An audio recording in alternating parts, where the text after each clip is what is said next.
Essa, eu vou falar com você, a coisa mais bonita que eu já vi na vida.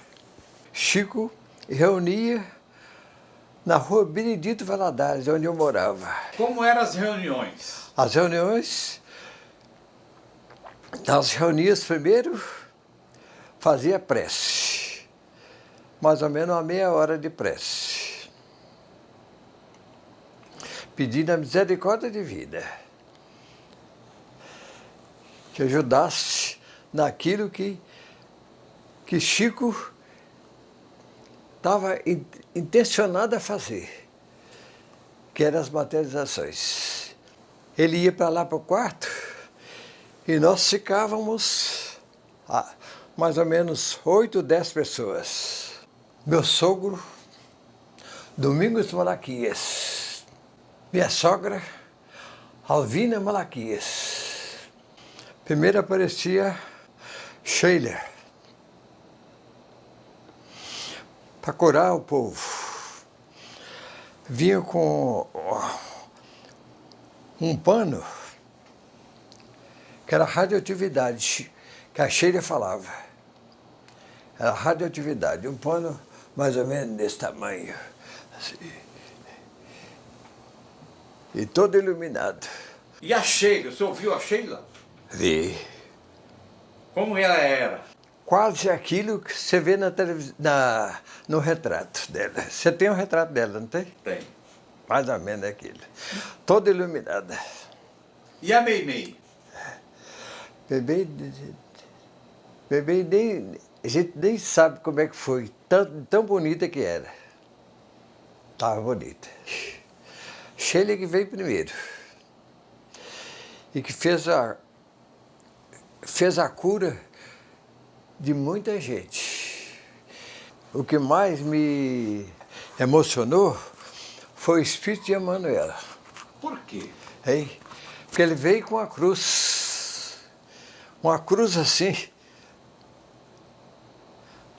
toda iluminada. Toda iluminada. A gente não via a estatura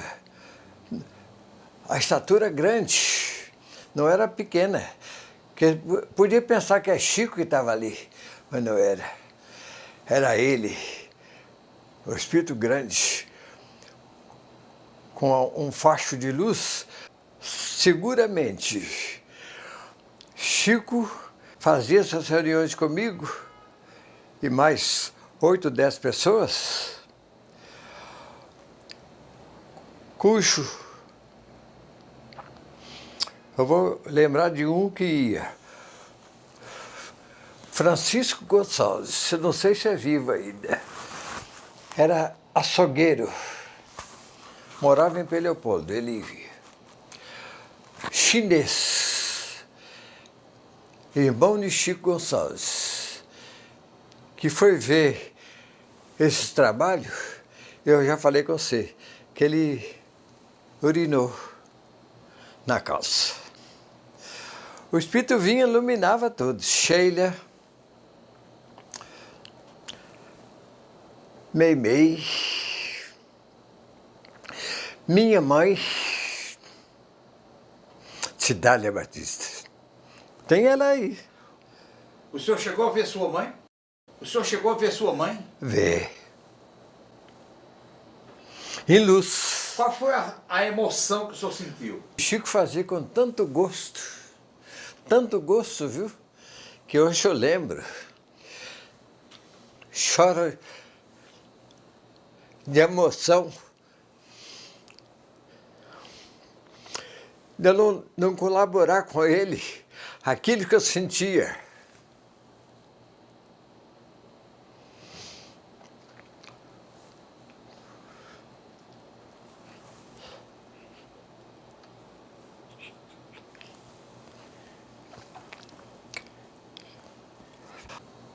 Mas por curiosidade minha na época, que o Chico tinha falado comigo, que ele desgasta muito. Me deu na cabeça de pesar o Chico antes e depois da reunião. E eu pesei. Numa das reuniões, ele perdeu 4 quilos. Porque ele doava o ectoplasma. Da... Esse ectoplasma, o senhor chegava a ver ele? Hein?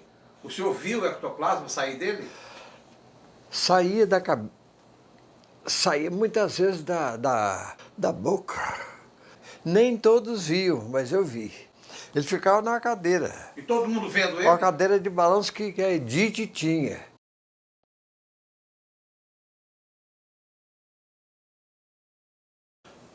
Aquilo que eu falei com você, as materializações.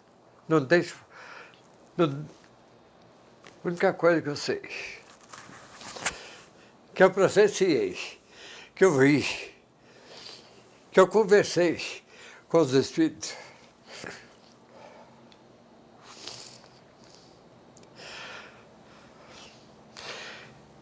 Provando que nós somos imortais.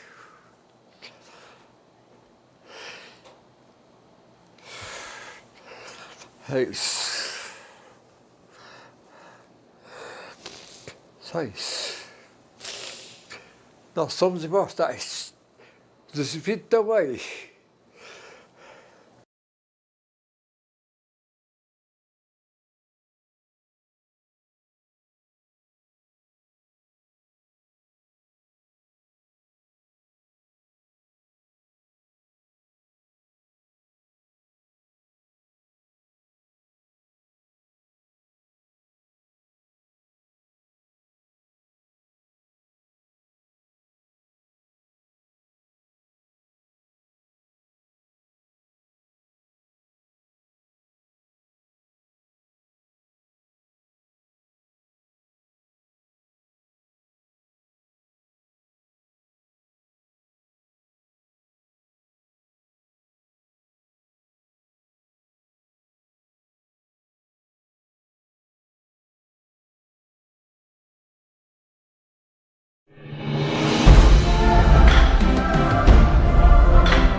Há pessoas que ainda vivem e que testemunharam esse fenômeno.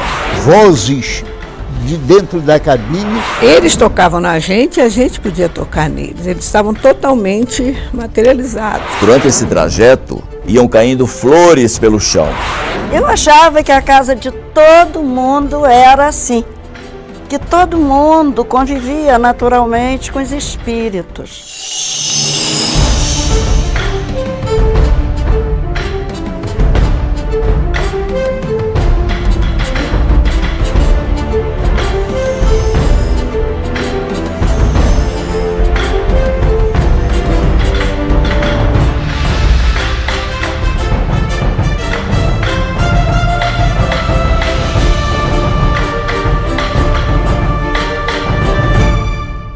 Peixotinho foi um jovem cearense, nascido em Pacatuba, uma cidadezinha do Ceará. Meu pai era muito brincalhão. Teve brincadeiras até severas demais, mas no início assim, cortou o bigode de um colega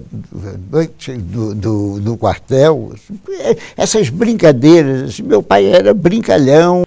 Ele dizia isso: espírita tem que ser alegre, porque a oportunidade da reencarnação é uma dádiva que o Pai nos dá.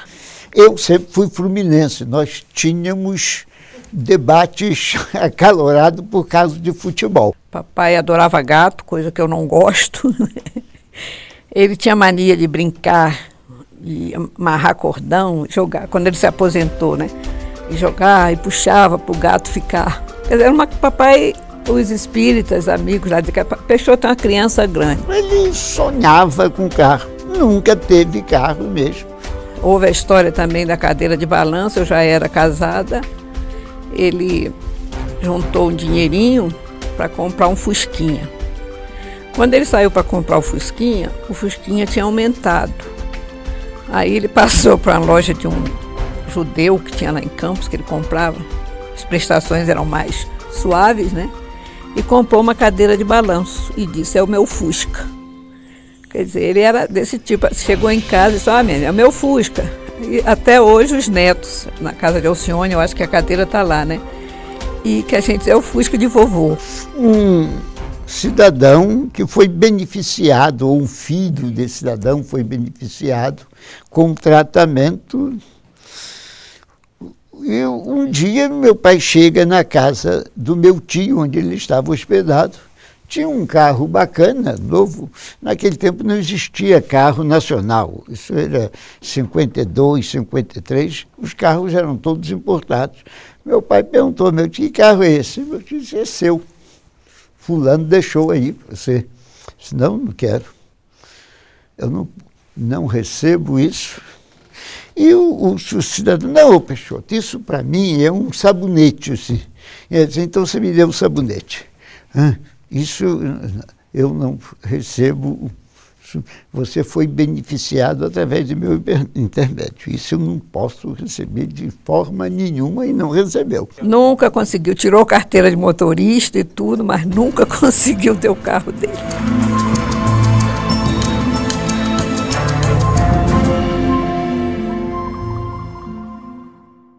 Se você me pergunta de como os fenômenos começaram a ser organizados, não é? Porque de forma, digamos, aleatória e até traumática, eles começaram na adolescência. A mediunidade apareceu sob uma forma obsessiva. Em Fortaleza, meu pai enfrentou uma briga. Ele conta a briga que ele só se lembrava de ter apanhado uma barra de ferro. Foi a única coisa que ele se lembrava da briga. Ele, mais tarde, é encontrado numa praia a uns 20 quilômetros do local, todo rasgado, a peixeira, mas sem um ferimento no corpo. A história, por exemplo, de que ele apareceu, não é? O corpo dele apareceu numa praia distante 20 quilômetros de onde ele teria estado antes, né? E realmente com sinais fortes de agressão, essa história poderia naturalmente ter, né, levado a sua vida. A catalepsia e uma paralisia, em que ficou 6 meses paralítico e foi curado com passes e água fluida, apenas por Viana de Carvalho. Graças a Deus, eu hoje louvo e agradeço muito ao Espírito Viana de Carvalho, porque foi Viana de Carvalho quem encaminhou aquele jovenzinho em época de explosão mediúnica e deu essa retidão, né, essa fidelidade a Kardec e a Jesus. Viana de Carvalho era uma figura muito querida em Fortaleza e muito combatida pelo clero da época, porque ele tinha 2 lideranças que a igreja não tolerava. Ele era o grão-mestre da maçonaria e era o grande orador espírita. A questão Baby, minha mãe, era impossível, né, desvincular esses dois. Eles com temperamentos tão diferentes, né, até opostos em muitas coisas, eles encontraram os pontos comuns, que era a mesma busca de espiritualidade. E nessa busca um amparava o outro, né? Um foi esteio do outro.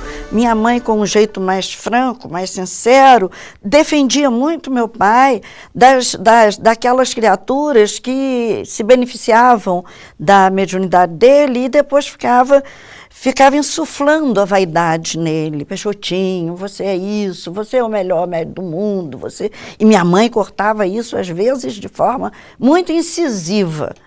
Sabe, não permitia que os bajuladores, que em geral são os que derrubam os médiuns e depois são os primeiros a afundar, mamãe não permitia que essas pessoas insuflassem a vaidade no meu pai. Baby, sua esposa, tinha também muito cuidado com os elogios. Estávamos um dia conversando na cozinha e Peixotinho na sala, com um homem chegado do Rio. Ouvimos quando este disse: Peixoto, você pode se considerar o maior médium do Brasil. Baby aproximou-se de imediato e disse calmamente: o senhor está enganado. Ele não é o maior médium do Brasil. É o maior médium do mundo. Agora é só colocá-lo numa vitrine com esses dizeres em cima, para que todos vejam e esperar que ele caia abatido pela vaidade.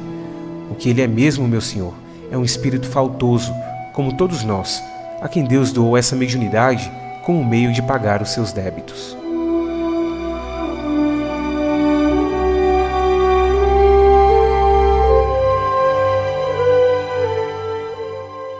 Quando tínhamos que fazer algum serviço desagradável, éramos crianças, eu tinha uns 10, 12 anos, e a gente reclamava de lavar uma fralda suja de criança, minha mãe dizia: não pense que está fazendo caridade.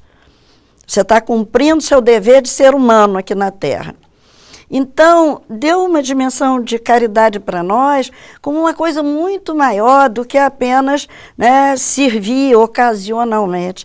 Não é uma ação sazonal, é uma ação de todo dia, né? Todo dia de compaixão, todo dia de misericórdia. Eu digo que ele teve 2 anjos, ambas do sexo feminino.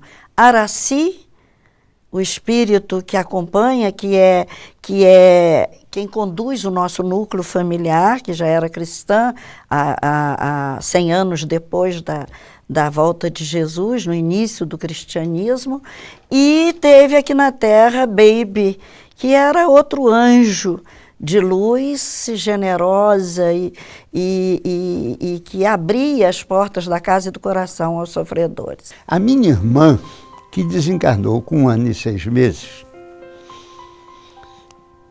ela teve uma gripe e meu pai tirou uma consulta e os espíritos disseram: entregue aos médicos da terra.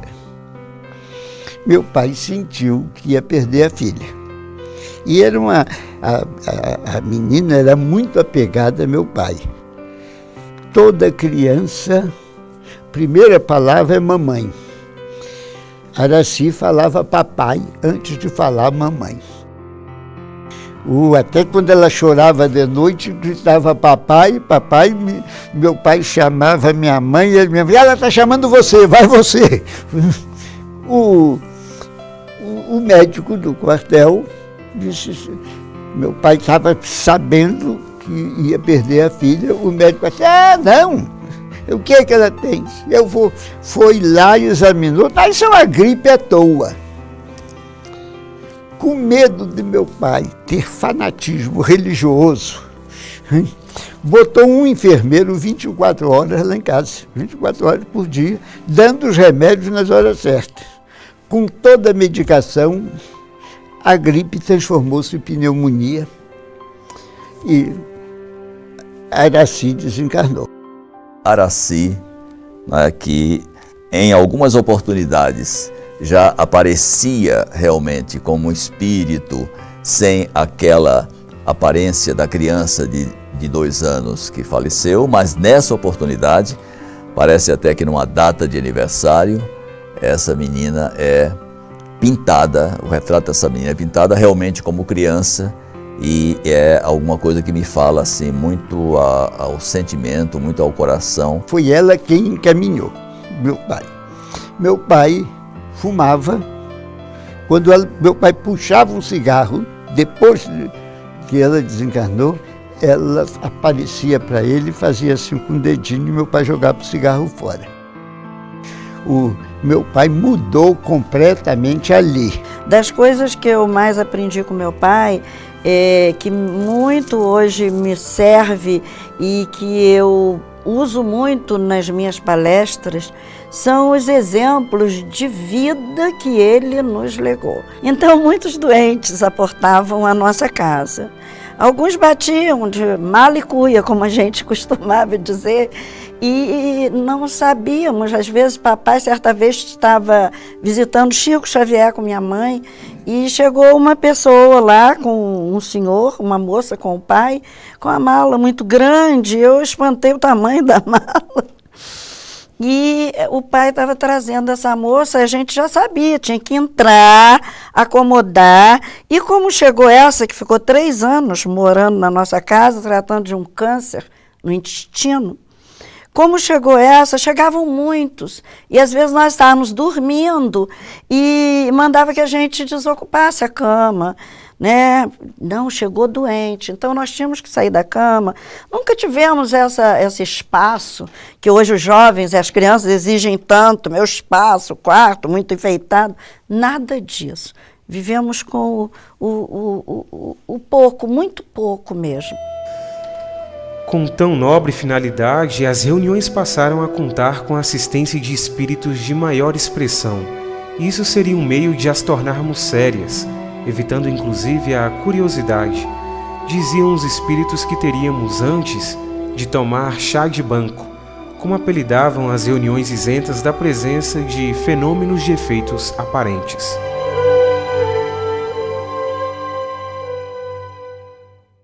Um dia, um capitão, comandante da bateria que meu pai servia no Forte Copacabana, penalizado com a asma de meu pai tinha uma asma muito forte, ele era muito doente, e aqueles acessos de asma dava pena qualquer pessoa ver aquela crise.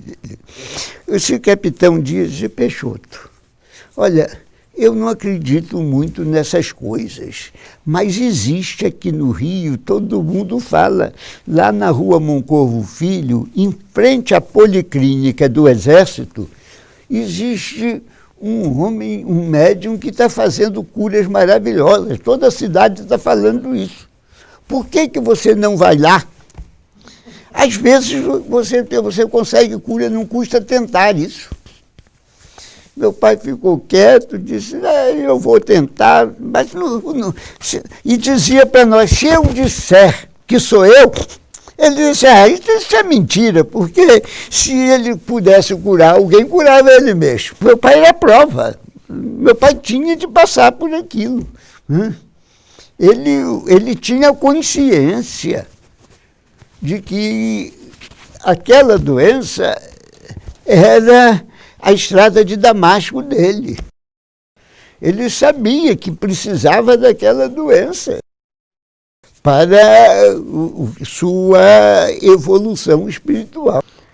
Quando a gente ia conversar, a mesa chegava da rua, ia conversar contando o que viu, e as coisas, os fatos nem sempre eram agradáveis, ele parava e mostrava para nós um quadrinho, um pensamento que tinha na nossa sala de jantar, que dizia assim, Cristo é o chefe desta casa, hóspede invisível em cada refeição e ouvinte silencioso em cada conversação. Então, eu não sei hoje se esse pensamento era dele ou da mamãe, ou era de algum espírito que eu nunca tive essa referência. Mas sei que na nossa casa tinha esse quadrinho para que a gente vigiasse o verbo. Quer dizer, a educação do verbo, o direcionamento do verbo para a luz. Aí a gente abre a obra de André Luiz, especialmente Obreiros de Vida Eterna, Entre a Terra e o Céu, e a gente vai observar as advertências que André Luiz nos faz para o bom uso do verbo, como plasmador o Ernesto Botissano, também em suas experiências, a educação do verbo. Fundamental. São 2 lições, além da misericórdia. Uma maçã. E eu ia comer a maçã, ele ou minha mãe diziam, quem te deu essa maçã? Foi fulano. Faça um bom pensamento para fulano que te deu essa maçã. Depois, a gente fica adulta, vai estudar Emmanuel em Pensamento e Vida e entende direitinho aquilo que nós aprendíamos desde a infância.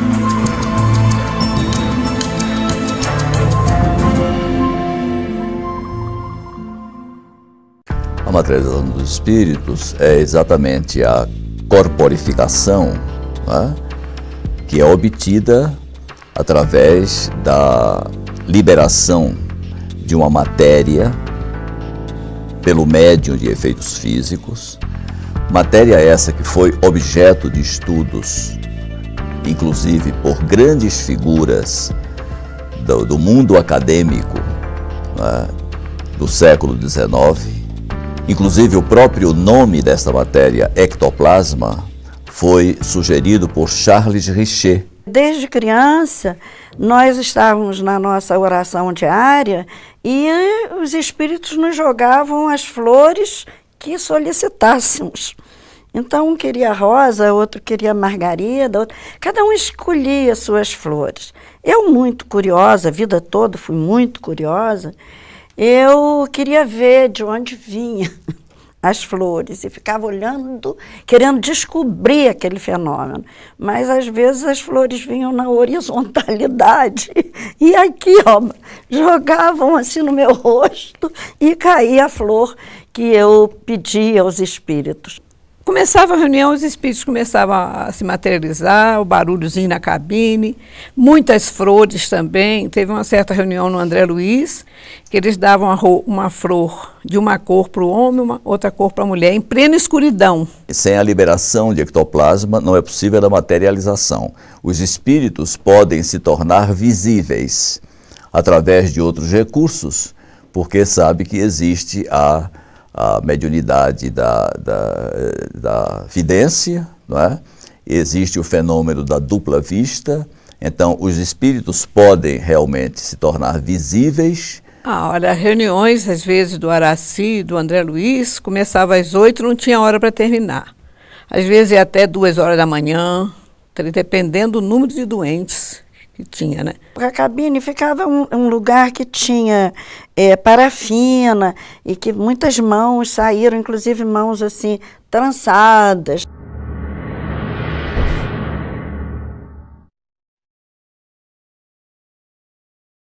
São moldes que foram feitos dentro das reuniões de materialização. Então nós temos aqui essa peça maior, que são 2 mãos entrelaçadas, do José Grosso e do Moisés Donec, sendo que a de baixo é que é a do Zé Grosso, e foram feitas em 26/12 de 1947. Essas outras mãos são de outros espíritos aos quais nós não guardamos, eu não posso dizer de quem sejam. E temos aqui o disco, que é amassado, tá? Somente os espíritos poderiam fazer isso sem quebrarem. Pedras que foram transportadas até da Ásia. E temos aquela mãozinha dali que eu acho que é da esposa do seu Fonseca, Antônio do Fonseca. O seu Fonseca era um frequentador da casa? Ele é o frequentador e não é fundador, mas ele vem logo depois, é quem conseguiu esse terreno para que nós pudéssemos, vamos dizer, comprar. Àquela época com muita dificuldade.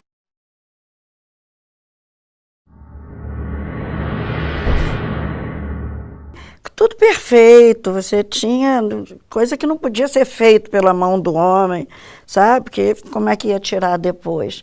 Então, e ali na cabine os espíritos trabalhavam, ninguém tinha acesso à cabine. Papai ficava trancado na cabine e ali aconteciam, era o trabalho da espiritualidade. Vovô Vitorino era uma alma linda, mantinha os olhos fechados durante as reuniões, para que a curiosidade não reduzisse sua capacidade de participar dos trabalhos e colaborar com eles. Renunciava ao belo espetáculo visual em que muitas reuniões se convertiam. Lembro-me certo dia um fenômeno de grande esplendor. A coluna de luz assumiu uma disposição horizontal, colocando-se acima de nossas cabeças. Ante exclamações de admiração e êxtase, vovô Vitorino indagava o que estava ocorrendo. Não está vendo, vovô Vitorino? Não, conserva os olhos fechados. Abra os olhos, vovô. Nessa mesma reunião, o espetáculo foi repetido mais belo ainda, naturalmente como homenagem àquele espírito humilde do bom velhinho. E ele não se conteve. Oh, meu Jesus, eu não mereço tudo isso.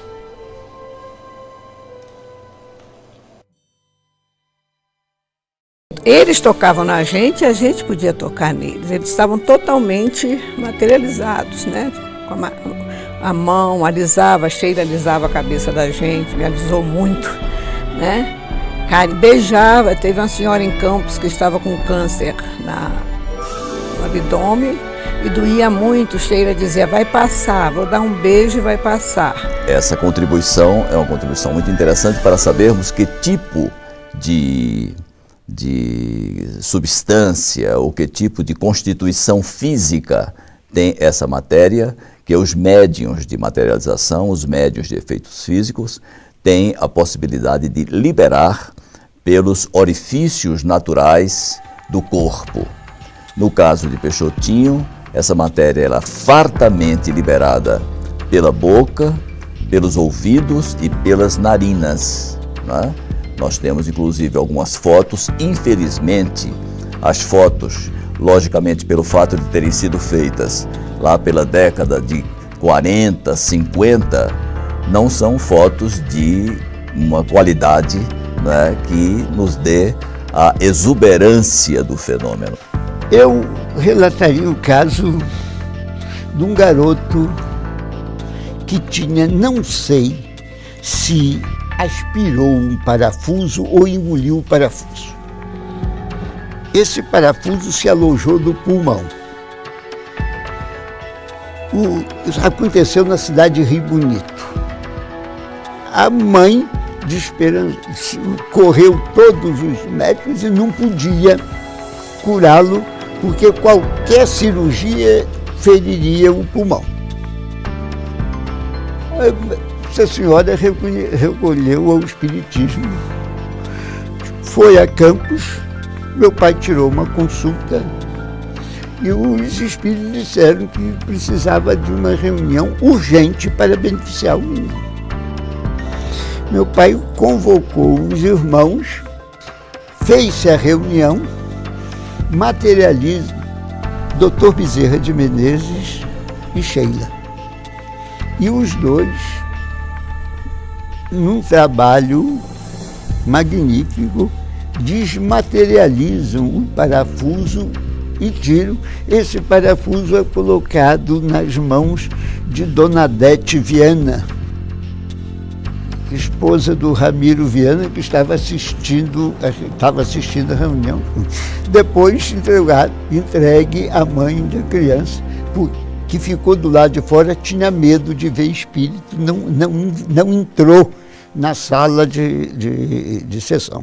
A extração em grande quantidade, ou a liberação em grande quantidade desse material pelo médium, não é, expõe a vida do médium. Basta dizer que essa substância ela é sensível à luz. E se por equívoco, por acidente, uma luz fosse acesa diante de um espírito materializado, o médium poderia falecer. Houve, aliás, um episódio que quase Peixotinho perde a vida.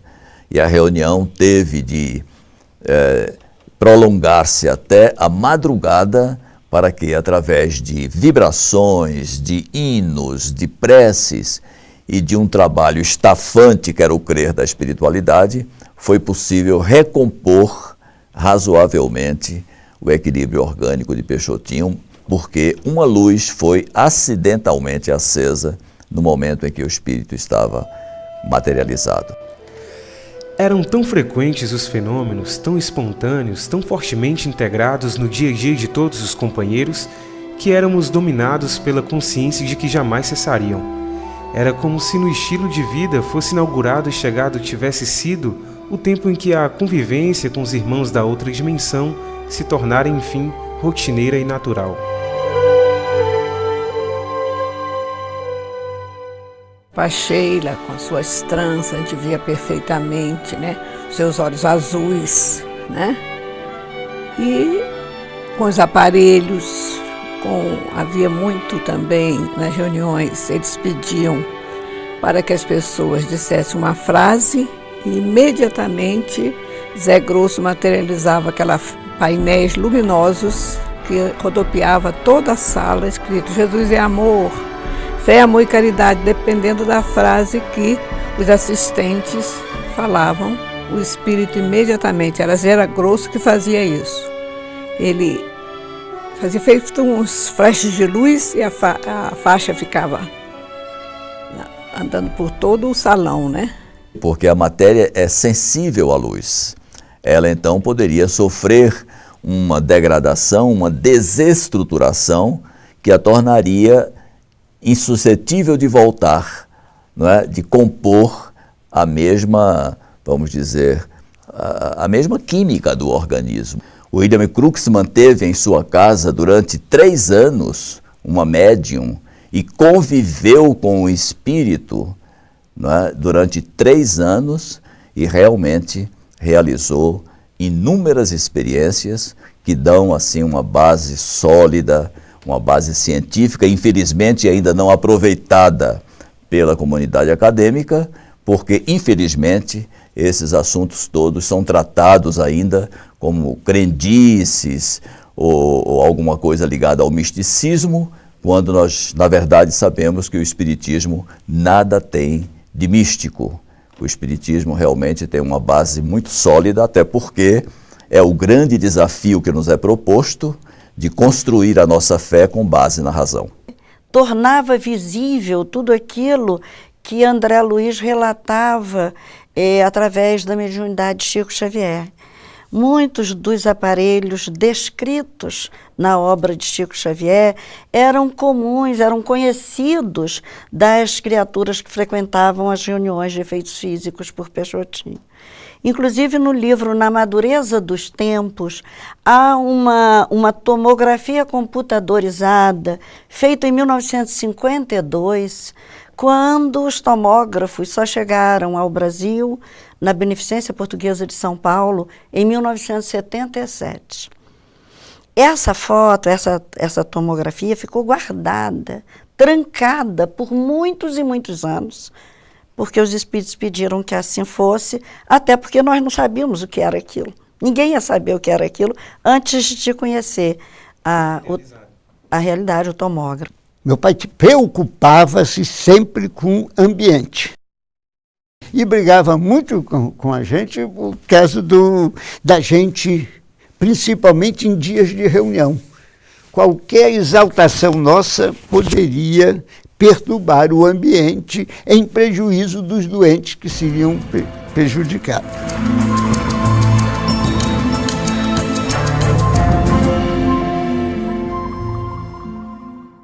Uma mediunidade daquele porte não se consente numa pessoa que não esteja, vamos dizer, que seja moralmente inatacável, não é? E é esta a razão pela qual, se me permite avançar nesse ponto, esses fenômenos não estão mais à disposição das pessoas. Aqui foi deixado um depoimento interessante sobre o ambiente.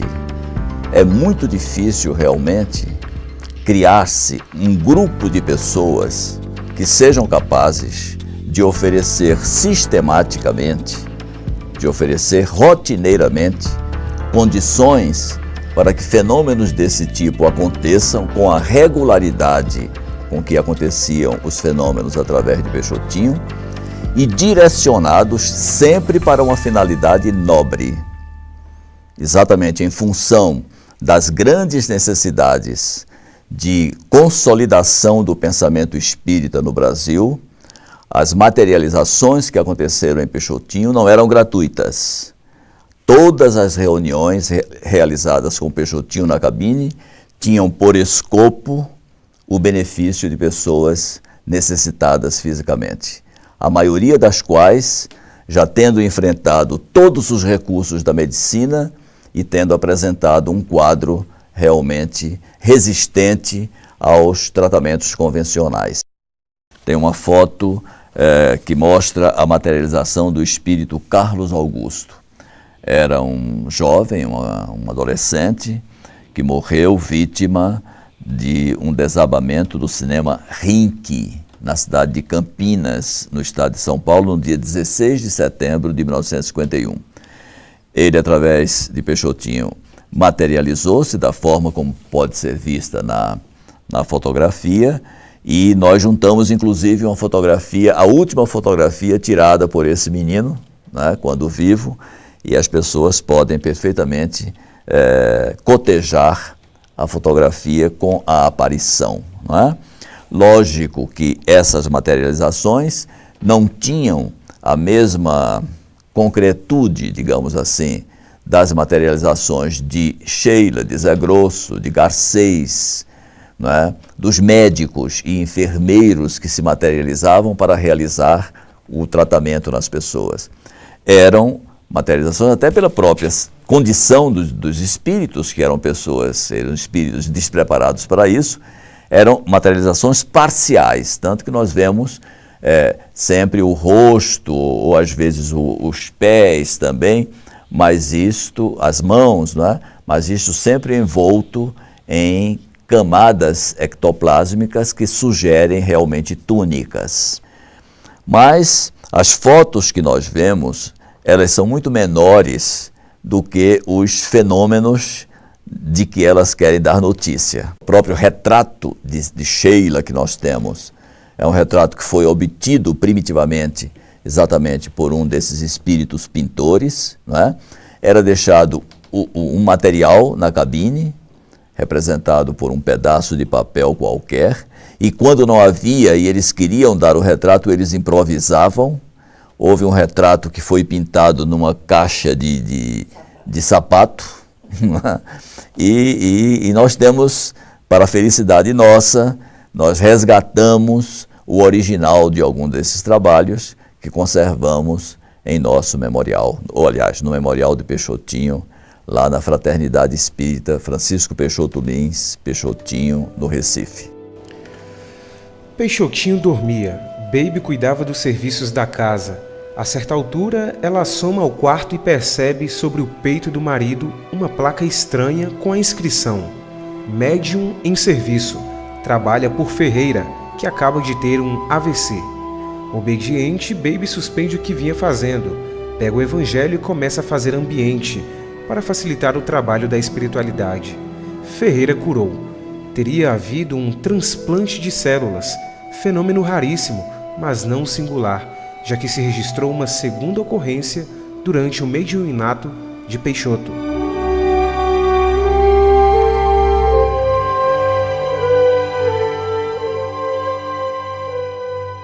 Era geralmente assim, né? Agora surgia Dr. Bezerra, que vinha com seu gorrinho, com seu bastão, né?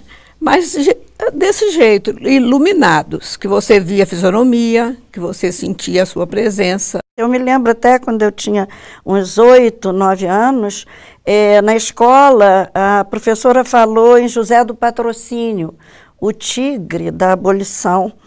E eu, meio exibida, disse logo: eu conheço. E ela foi me perguntar, ele é amigo de meu pai, materializou lá em casa.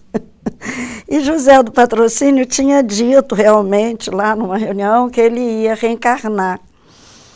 E eu queria contar essa novidade, porque eu achava que a casa de todo mundo era assim, que todo mundo convivia naturalmente com os espíritos, né? A presença tinha os espíritos mais afetivos ou mais afinizados com cada um de nós tinha o seu espírito mais afim, né? Outro foi José Grosso também, que era um espírito muito íntimo da nossa família. Era assim, às vezes materializava o abraço, a forma como me abraçava era de me botar assim no colo, no ar, minhas pernas ficavam no ar e rodava comigo como aquela saudade enorme. Tinha a voz direta, que era a voz do espírito mesmo, né? No André Luiz, meu pai não entendia nada de música, pelo contrário, lá em casa ninguém pode nem cantar, porque apavora o povo. E Sheila dava a letra e a música. Vários hinos do André Luiz tem a letra e música de Sheila. E a música era dada, a gente botava o papel pautado musical, né, aquele papel, e Sheila escrevia a música como escrita direta, em plena reunião, no escuro, porque essa reunião totalmente no escuro. Davam mensagens, davam receitas, curavam. Isso já com meus 11, 12 anos, André Luiz, Bezerra de Menezes, o Zé Grosso, isso todo domingo à tarde acontecia lá em casa.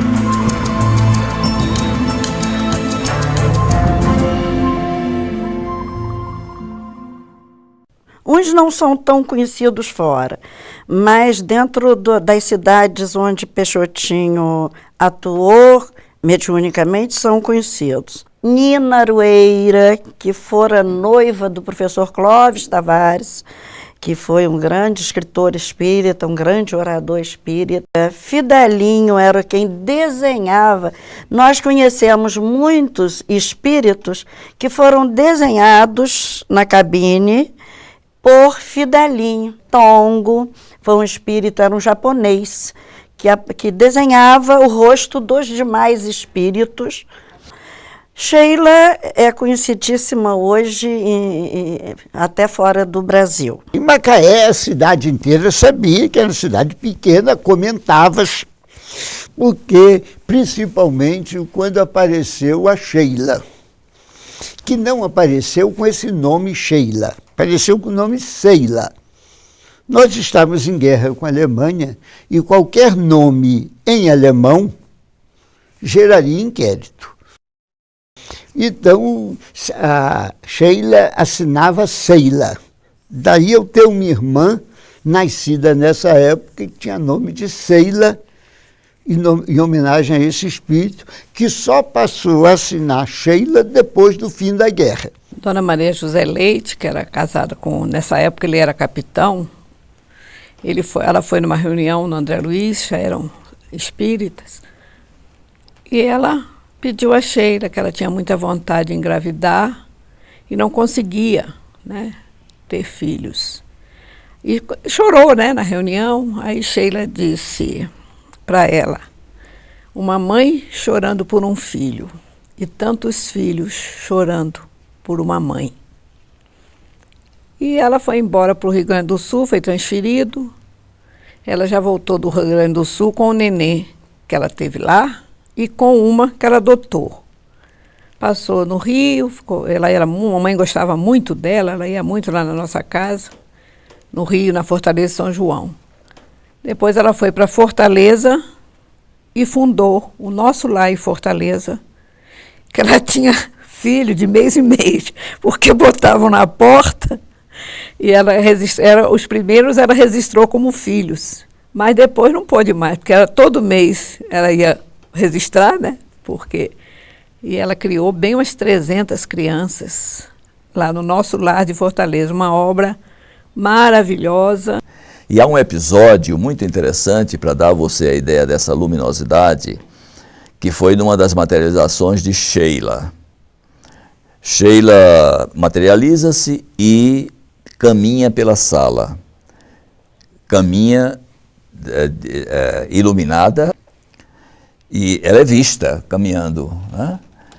Em determinado momento, ela apaga um pouco e recobra a luz um pouco adiante.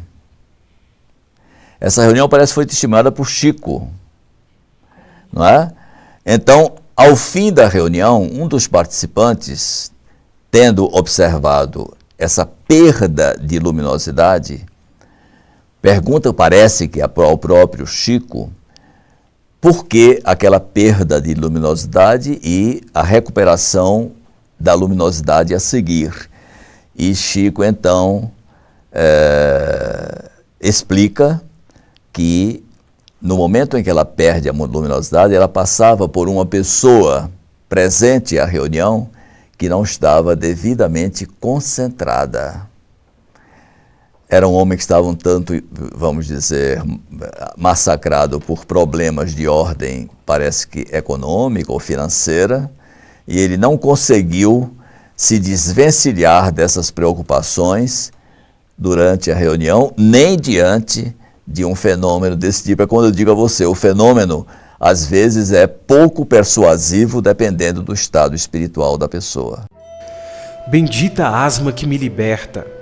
Ouvíamos dizer ao fim de cada crise que nos parecia interminável, enquanto guardava no bolso a sua bomba dispineial, que lhe aliviava a crise. Eram horas de muito sofrimento para nós. Lembro-me das convocações que as irmãs mais velhas nos faziam nessas horas para que orássemos juntas. Orávamos sempre, como era de hábito em nosso lar. Sheila foi um espírito que o grupo de Peixotinho, ainda em Macaé, chegou a fazer as orações para Sheila antes de desencarnar. Sheila desencarnou na Segunda Guerra Mundial, não foi na Primeira, foi na Segunda Guerra Mundial, e reencarnou sob a proteção do grupo de Macaé, Grupo Espírita Pedro. Fez a oração para ajudá-la no processo de desencarnação, porque o irmão pediu, o irmão dela já havia sido fuzilado, e pediu para que ela fosse, para que orassem por ela. Inclusive naquela época isso foi um fato, porque eles sabiam em Macaé a hora exata em que a Alemanha seria bombardeada.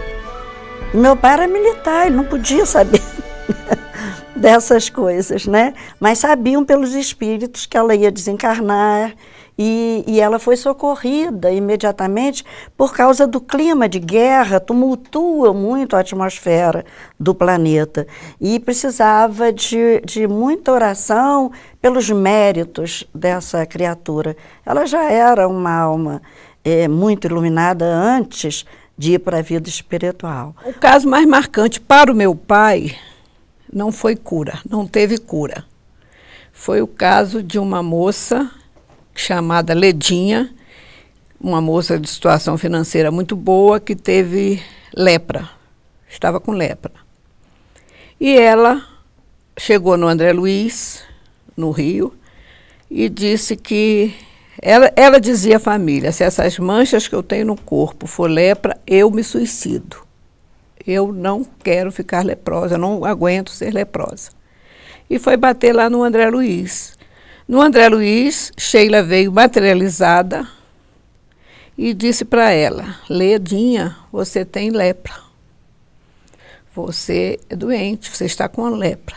Mas não pode fugir pela porta do suicídio, porque já é a terceira vez que você vem com essa prova e foge através, né, se suicidando. Olha, eu não estou morta, olha a minha aparência. Mostrou-se para ela, né, toda, né, o meu rosto, o cabelo e tudo, né. Aí Ledinha diz: pode ter certeza que eu não vou me suicidar. Foi para casa, naquele tempo os pais dela, ela tinha recursos, não colocou no leprosário. Construíram um quartinho nos fundos e ela ficou lá. E eu, quando eu ia ao Rio com o papai, sempre o papai telefonava para ela. E uma vez ela disse para papai: Peixotinho, graças a Deus eu já estou cega, porque agora eu não vejo mais a deformidade no meu rosto. Papai considerava isso a maior cura feita pelo intermédio dele, porque foi a cura do espírito, né? E evitou que a Ledinha se suicidasse. O fenômeno mediúnico em si, ele é muito pouco persuasivo. Qualquer pessoa poderá dizer que o respeitabilíssimo Chico Xavier, ainda que impactando as pessoas com a qualidade de sua comunicação, estaria, vamos dizer, mistificando, ou produzindo algo que fosse efetivamente dele e atribuindo a autoria desse texto a um espírito que estivesse ditando naquele momento para a sua psicografia aquela obra. Qualquer pessoa pode dizer. Então, é necessário realmente, para que o fenômeno tenha substância, para que o fenômeno realmente nos emocione, nos impacte de forma positiva, que nós levemos para o ambiente das reuniões uma fundamentação teórica. Era essa a intenção do Sr. Allan Kardec. Pelo fato de não serem persuasivos em si mesmos, eles não têm essa possibilidade de realizar a grande conversão. Aliás, se Fenômeno pudesse converter, o número de cristãos nos momentos iniciais do cristianismo seria realmente muito maior do que foi.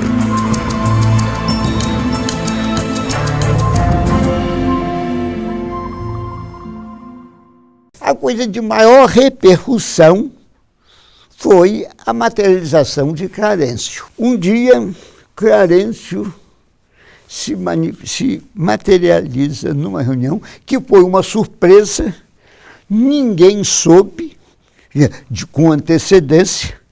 Ele chega com seu cajado, entra na porta entre a cabine e a sala de sessão, faz uma palestra. Houve uma agitação antes, senhor ministro, eles gritam, senhor ministro, vozes de dentro da cabine e que alguém diz, vem alguém importante. O Clarencio faz a palestra dele, por quê? Ele não veio, ele não desceu para essa reunião, não era assim. É explicado depois que ele veio para materializar-se num grupo espírita em alguma parte do planeta. Mas o ambiente manda-se um destacamento espiritual precursor para saber se o ambiente comportava a presença de Clarencio. E esses que compareceram disseram que o ambiente não estava em condições de receber Clarencio. Como ele já tinha descido, procuraram um ambiente propício e encontrou em Campos, no Araci. Os espíritos disseram, não pensem que vocês vão vê-lo quando desencarná-lo. Vocês estão vendo agora e não o verão depois de desencarnado. Isso aí é magnífico porque há pessoas que ainda vivem e que testemunharam esse fenômeno. O grupo foi surpreendido, como já aqui se disse, pela presença de Clarencio. Mas ele não se materializou de forma, vamos dizer, parcial. Ele se materializou totalmente. As pessoas, inclusive, se referem, eu tenho 2 relatos feitos por senhoras que conhecem bem, vamos dizer, as palavras que indicam os diversos adornos de uma né? E elas dão conta de punhos rendados, de golas, de um manto, realmente, de rara beleza, que foi visto, né, imagino o impacto emocional dessas pessoas. O espírito que apareceu, que mais emoção me causou, foi a presença de Clarencio, ministro do nosso lar. Quando ele apareceu, o salão que ficava às escuras ficou completamente claro, onde víamos todas as pessoas com os mínimos detalhes, porque ficou uma claridade imensa, em pleno salão. E ele apareceu com uma túnica toda em luz, aquela túnica que ia até os joelhos, toda em luz, e com um cajado, também todo iluminado. Ele chegou na porta da cabine, avançou 3 passos para o salão e ali ele falou para todos nós. Foi uma coisa maravilhosa que até os espíritos, quando ele apareceu na cabine, antes de sair para o salão, ministro, os espíritos que estavam ali diziam assim, ministro. Sheila, então, ministro, a sua presença aqui. Então foi uma coisa maravilhosa para todos nós. E Peixotinho foi aquele amigo que não temos nem palavras para explicar. Era um amigo que sempre que a gente conversava com o Peixotinho, aprendia uma coisa diferente. Porque a palavra, a conversa dele sempre tinha uma coisa edificante que nos ensinava algo para a vida comum de todos nós.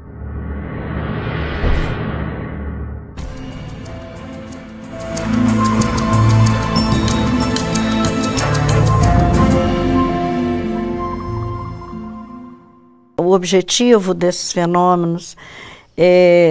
Numa época em que veio ao mundo 3 medianeiros distintos, Chico Xavier na psicografia, Divaldo Franco na palavra e Peixotinho na mediunidade de efeitos físicos. Então esses 3 elementos são importantes para essa fase de expansão da doutrina espírita, que hoje, naturalmente, graças a esses trabalhos, está numa fase de consolidação. Eu não tenho dúvida nenhuma de que a experiência que se encontra nos domínios da mediunidade foi uma experiência vivenciada numa reunião de Peixotinho e também em Missionários da Luz. Eu, pessoalmente, eu que assisti a algumas reuniões, não tenho dúvida nenhuma. Olha, realmente isso aí é um ciclo. Alguns fazem essa mesma pergunta em relação, por exemplo, à mediunidade de Chico. Será que nós teremos um outro médium, não é, que seja capaz de nos dar, em qualidade e em quantidade, a mesma contribuição que Chico Xavier ofereceu à doutrina espírita? Aí eu sempre respondo a essas pessoas, olhe, esses ciclos são ciclos tão fechados em si mesmos, que quando eles cumprem o seu papel, eles se esgotam. Não é? Hoje em dia, deveremos estar mais empenhados, recebendo o contributo, a notícia desses fenômenos, em espiritualizar a matéria e não em materializar o espírito. Eu digo sempre, digo aos meus irmãos, às minhas irmãs, nós temos que render muito nessa vida na Terra, porque vai ser muito difícil encontrar um lar, como o lar de Peixotinho e Bebe, que nos eduque desde pequenininhas, nessa retidão, nessa visão da vida na Terra com perspectiva de eternidade. Exemplo de vida, foi exemplo de espírita, foi exemplo, para mim, principalmente, é uma lição que eu ainda não consegui aprender muito, porque papai não guardava mágoa de ninguém. Podia fazer com ele o que quisesse, ele estava, não está sabendo o que está fazendo, não. Ele me conhece, ele era desse tipo. E amparado por minha mãe, é como meu irmão e minha irmã disse, ele teve realmente um anjo na vida dele, que foi a minha mãe. A segurança de meu pai era minha mãe. Chico Xavier, conversando com o professor Clóvis Tavares, disse que o Brasil não havia dado o lugar que Peixotinho merecia entre os espíritas brasileiros pela humildade dele. Aí tirou do paletó, nessa ocasião, um retrato e mostrou ao professor Clóvis Tavares uma das vezes que ele foi a Campos. E mostrou ao professor, está aqui, o grande medianeiro com quem eu convivi nessa vida. Eu digo sempre, olha, Chico nunca mais voltou a sorrir desta maneira. Exatamente numa oportunidade em que estava junto com o nosso Peixotinho. Ele, na verdade, tinha por Peixotinho um afeto de pai. Há um episódio muito interessante que nós mencionamos em nosso livro, eu chamo até de Chão de Flores, que foi um trajeto feito pelo grupo Peixotinho, Chico Xavier e outras pessoas que tinham viajado, inclusive do Rio, acompanhando o Peixotinho, para reuniões de materialização que houve lá com a presença de Chico. Durante esse trajeto iam caindo flores pelo chão, né? E essa era a alegria que o nosso Chico experimentava com a presença de Peixotinho. Era esse otimismo que ele deixou para a gente, a certeza da doutrina, porque ele e minha mãe viveram intensamente a doutrina espírita na mais pureza que a doutrina exige, que nós ainda tentamos ser iguais, mas não conseguimos, porque é difícil.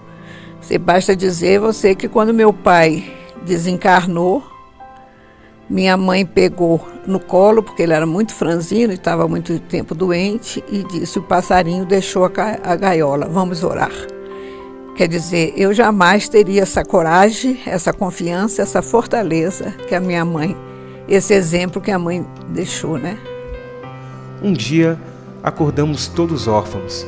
Peixotinho, ele também, empreendera o voo definitivo. A partir de então, seu grupo passou a ser o outro, de onde nos chegavam pedras, flores, perfumes e sinais de efetivo e nunca terminado amor. Uma das filhas, sensibilidade à flor da pele, começara a experimentar emoção forte, que poderia desabar em ataque nervoso, sentimento de perda irreparável, o pai que se ausentava definitivamente. Ante a iminência da explosão nervosa, ele e Peixotinho, que em espírito a tudo assistia, surgiu diante da filha dominada pelo pranto, consolando-a com a última lição.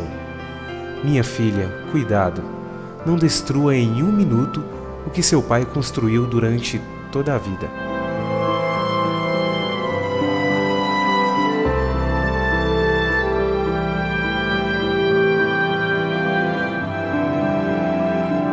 Peixotinho e Bebe são na minha vida o marco do meu caminho de retorno à casa do Pai. Sei que posso cair muitas vezes, mas que eles tenham a certeza que a semente que jogaram no meu coração germinou e futuramente será uma árvore frondosa, onde muitos pássaros cansados poderão se abrigar.